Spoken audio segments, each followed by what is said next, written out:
So the United States currently accounts for about 15% of global greenhouse gas emissions. Yes. China accounts for roughly 30% of greenhouse gas emissions.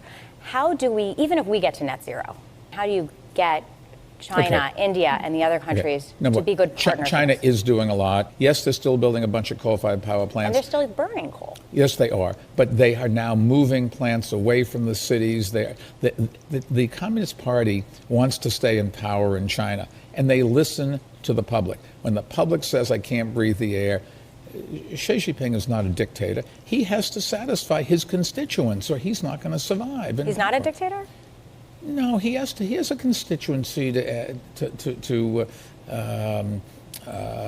answer to. He doesn't have a vote. He doesn't have a democracy. He doesn't. That He's doesn't not held mean he can accountable by survive voters. if his advisors is the check on him just a revolution?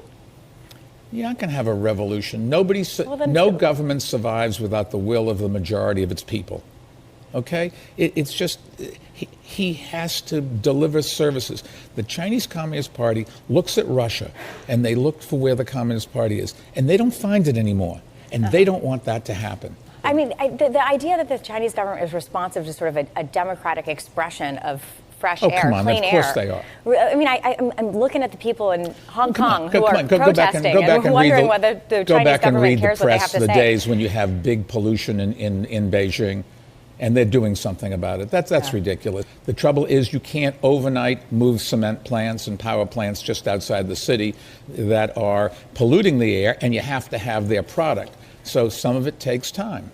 And there's always in government, even governments that aren't what we would call a democracy, there's lots of stakeholders who have vested interests, and they have an impact. And that's why if you listen to the young millennials, let's go in and solve the problem overnight.